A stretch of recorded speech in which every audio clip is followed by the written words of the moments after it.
Did you know that the Conjuring movie was based on a true story? Let's talk about the Perron family. This is George and Carolyn Perron and their five daughters who lived in Rhode Island. In 1971, the Perron family purchased a super old farmhouse. The farmhouse was built in 1736, had 10 rooms, and was on 200 acres. So, prior to the Perron family moving in, the house had only been lived in by the same family for 8 generations. So when the Perrin family got the keys, they were like super stoked, but they were kind of freaked out by what the owner said. When he handed them the keys, he said, "For your family's sake, sleep with the lights on," and turned away. I don't know if it's just me, but that would kind of, freak me out a bit. Not gonna lie. I'd be a little worried. So when they moved into this home, shit got real immediately. Like these ghosts and demons didn't wait for them to take their shoes off before they started messing with them, I swear to God. So the happenings, they started off kind of small. It would be slamming things, hearing whispers, pictures falling off the wall, like the basic paranormal checklist. The mom started noticing like piles of dirt in every room. She would sweep the room, come back, and there would be a huge pile of dirt right in the center of the floor. The broom also started moving all around the house. Like the mom would sweep, set it down for a minute to go get a dustpan, turn around, and it was gone. And she'd find it like in the bathroom. And for the daughters, weird things were happening with their toys. Like they would be accusing each other of moving them, and they would find all of their stuff pushed away in the back under their bed. Definitely not where they left it. As time went on, the hauntings got worse and worse and worse. Soon they were seeing apparitions, some of them friendly, some of them not. The girls were seeing this man in the corner of the rooms who had a crooked smile and they called him Manny. There was also a woman ghost who would come and kiss them goodnight every night. At first, the kids were seeing and noticing a lot more than the parents, and the parents were kind of trying to make logical explanations for everything. Like, well, maybe I forgot where the broom is, or maybe I didn't remember to sweep up this pile of dirt, or it's just an old house, and that's why things are falling off the wall, and that's why we're hearing weird things in the walls. But eventually, there was zero pretending that this house was not haunted. Things started to get really bad. The girls' beds were starting to lift and shake at nighttime, and they started hearing whispers that there was dead soldiers in the walls. Every night at 5:15, the entire family was woken up by bed shaking and someone crying for their mom, but they couldn't find who it was. Then their worst nightmare came along. Literally put all the other ghost spirits and things they were dealing with to shame. And her name was Bathsheba Sherman. At first, they had no idea who Bathsheba was. All the family members had seen the same person. She was a great skinned lady with long, gross hair, and her neck was broke, and their covers were being pulled off of them. They were being pinched, slapped, and at one time, Carolyn, the mom, was laying on a couch and got stabbed in the leg by something. I'm talking, she was not playing around. So the entity Bathsheba Sherman, well before they knew her name, she was paying a lot more attention to the mom. The mom was getting things thrown at her. I mean, horrible things said to her, a lot of bad stuff. But the dad had only seen a very soft side to Bathsheba, like being caressed.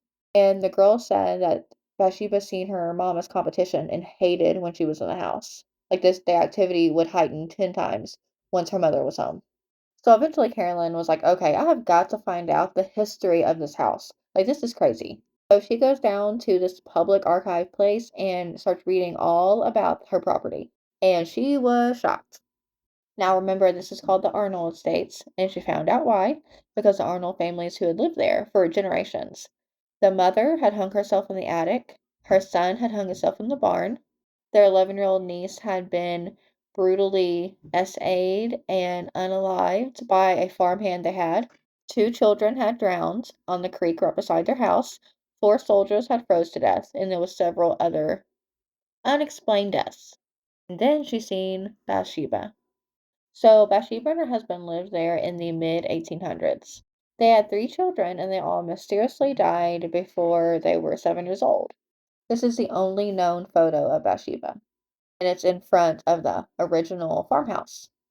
So people already didn't like Bathsheba. They thought she was strange. They thought it was weird her kids died. And then something really crazy happened. Bathsheba was babysitting the neighbor's baby when it mysteriously died in her care. And when they did an autopsy, they said that it was stabbed with something very sharp and long in the back of the neck, at the base of the head, pretty much. The entire town said that she was a witch, she was worshiping Satan, and that she had done this as some kind of sacrifice. So Bathsheba was arrested, but she was freed after a little bit because there was no evidence actually killed the baby. But I will say it's strange that four people died in her care. Now, even though she was freed by the law, the entire community outcast her. No one liked her, no one talked to her, so she lived very alone, her and her husband, at the farmhouse, where she eventually hung herself in the tree. And that is where this scene of the movie comes from. This is how Bathsheba looked in the movie, and let me tell you, spooky. Now, with all the paranormal activity and the focus being on Carolyn, she was starting to feel completely insane, which is super warranted. The family was just suffering so much from this, and it was affecting their life so deeply, but they had zero money to move. They had spent all their money on this house. They were literally at their wits' end when good old Ed and Lorraine Warren contacted them. If you don't know who Ed and Lorraine Warren are, you live under a rock, but they were super famous paranormal investigators, and she was clairvoyant. They worked on like really big cases like the Amityville house, and they were going to try to come and save the day. But when Ed and Lorraine get there, they're talking to all the family and they start telling them about everything that's been happening. The dad keeps saying, we try to stay away from the basement because we feel a lot of energy down there. And when we go down there, it smells like rotting flesh and it's super, super cold, even though we have heaters down there. But it's like the spirit knows that they're trying to avoid down there, so they'll make it to where they have to go down there. Like they'll knock over a heater or make a loud noise or bust a pipe, something to make them have to go in the basement. If you've seen the movie, you know about the clap game when they play hide and go seek. So pretty much they're playing hide and go seek and they clap to find each other to hear the noise to know if they're getting closer to each other. So one of the sisters said, what had happened is that she was playing hide and go seek in the woodshed and she climbed into this little wooden box. The lid literally weighed an ounce, like she could push it off with her pinky finger. But when she tried to lift the lid, there was something on it, like something holding it down. She could not move it on any end. So she started screaming and thrashing around for 20 minutes. She could not get this lid off. Finally, a sister found her and easily just popped the lid off and was like, "What are you doing?" And she's like, "Someone was holding the lid on."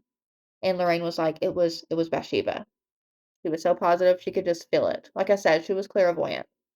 So Ed and Lorraine came several times to try to help this family. And the last time they came, they decided to do a seance because they believed that Carolyn was possessed. She was showing all the symptoms. She was not acting like herself. She was super, super drained, like sleeping all the time. And she just didn't feel well. And she felt like she was going insane from all the activity in the house, which is very warranted again. Now, the girls were not allowed to watch the seance. They were told to go into another room and to not be around. But two of them decided to hide and watch. During the seance, they seen their mother, which was witnessed by everyone, Ed and Lorraine, all the people working with them, and the entire family that was there. Their mother lifted and levitated in a chair. They started speaking in a language that was not human or known. Her body was super distorted, and then she was thrown across the room. Everybody was scared shitless. And because it was not helping, they thought that it was just making it worse. The dad, Roger, was like, okay, Warrens, get out. Don't come back. Because every time you come, the activity is 10 times worse, and you're not helping my family any. So in the movie, it says a different story. It says that Ed and Lorraine banished Bathsheba and everyone like lived hunky dory, and that is not the truth. So things just stayed the same. Nothing ever got better. Everyone was just living on the edge. And finally, in 1980, they were able to move and sell the home. And they all suffer from PTSD and are very traumatized from living in the home. One of the daughters has even written a book about what it was like to live in the house.